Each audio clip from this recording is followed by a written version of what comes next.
नमस्कार, पुण्यश्लोक live show में आज शो की शुरुआत होती है फूलों के साथ में। जी हाँ, महल जो वाड़ा है, होलकर वाड़ा पूरा फूलों से सुगंधित भी होता है और सजा भी होता है। हर कोई जो भी है महल में फूलों से महल को सजा रहा होता है, महका रहा होता है। और सारी रानियाँ कहाँ होती हैं? रसोई में होती हैं। द्वारकाबाई साहेब भी और छोटी रानी देवी अहिल्या भी सब रसोई में होती हैं, खाना बना रही होती हैं। और वहाँ पर गोदमबाई सरकार और हरकूबाई खुशी अलग ही देखने को मिल रही है। देवी अहिल्या से बातें करते हुए कहती हैं उनकी सासूबाई कि बहुत अच्छा किया, मज़ा आ गया। खंडेराव के लिए मैं पकवान बना रही हूँ।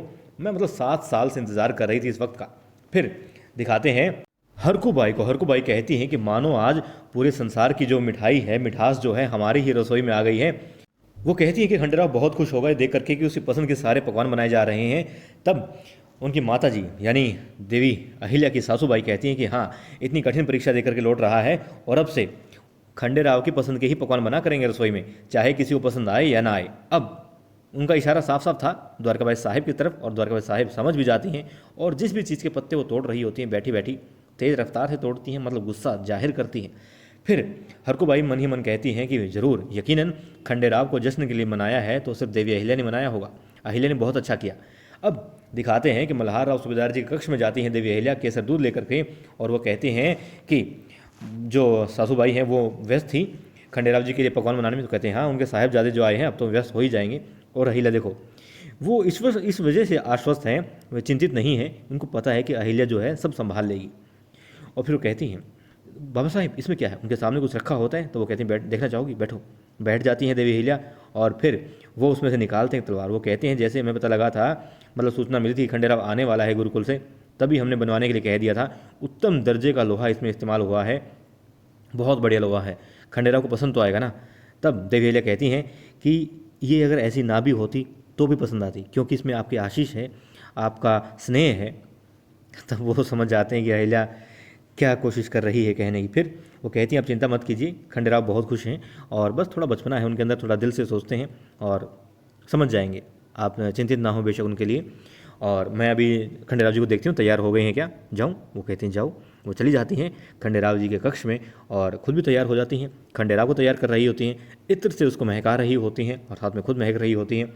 फिर उनको साथ लेकर के वो आती हैं दरबार की तरफ। वो कहती हैं चलो चलते हैं। फिर देवी अहिल्या के रास्ते में, मतलब दोनों आ रहे होते हैं हाथ में हाथ पकड़े, और रास्ते में फिर होती हैं एक वृद्ध महिला जो उनके जो वाड़े में दासी होती हैं। उनको देख करके खंडेराव जी भी रुक जाते हैं। वो पूछती हैं सूबेदार जी है ना, छोटे सूबेदार जी? कहते हैं हाँ। और फिर दोनों बातें होती हैं, उनसे आशीष प्राप्त करते हैं, आशीर्वाद प्राप्त करते हैं, संतान का आशीर्वाद भी लेते हैं। दोनों उनके पाँव छूते हैं। एक सैनिक आता है, फिर वो कहता है देखा कितने सहज हैं, कितने सरल हैं ना हमारे छोटे सूबेदार जी। वो कहती है हाँ, बहुत अच्छा लगा, बहुत अच्छा लगा सच में, मुझे बहुत अच्छा है, ये बहुत मासूम है। और वो कहते हैं सैनिक कि हाँ, हमेशा लोगों के भले के लिए सोचता है, बहुत अच्छे हैं हमारे छोटे सूबेदार जी, इनको किसी की नज़र ना लगे, इनकी जोड़ी बनी रहे। फिर आगे बढ़ते हैं और देवी अहिल्या उनको ले जा रही हो तो कहते हैं ये तुम दरबार की तरफ तो नहीं जा रही, कहाँ जा रही हो? वो कहती हैं बाबा साहेब की तरफ जा रही हूँ। कहती क्यों? वो कहते हैं देखो ऐसा है, बाबा साहेब भी चाहते होंगे, खिड़की की तरफ बैठे होंगे कि हाँ कब उनका बेटा आए और मतलब मिले उनसे। वो कहते नहीं ऐसा नहीं होगा। वो कहती ऐसा है, तुम चलो मेरे साथ में। उसको ले चलती है और देखते हैं तो वहाँ पर कौन मिलता है? कोई नहीं मिलता। क्यों नहीं मिलता? क्योंकि गंगूबा आते हैं इस बीच में, और गंगूबा आते हैं उनको कहते हैं कि कुछ एक किला है उस पर हमला हो रहा है और किले को बचाने के लिए चिंतित हैं मराठा पेशवा जी, और आपको भी याद किया है। तो वो कहते हैं ऐसा क्यों होता है? बेटे की जब भी बारी आती है तो इस पिता के सामने फ़र्ज आ जाता है, और पता नहीं ये फ़र्ज और राजा का फ़र्ज इस बाप बेटे के बीच में कब तक आता रहेगा। पता नहीं मैं कभी खंडेराव की नाराज़गी को दूर देख भी पाऊँगा या नहीं। फिर खैर देवी अहिल्या को वहाँ उनको नहीं पाती हैं, और खंडेराव जी कहते हैं देखा मैंने कहा था वो नहीं होंगे यहाँ पर। वो क्यों रुकेंगे?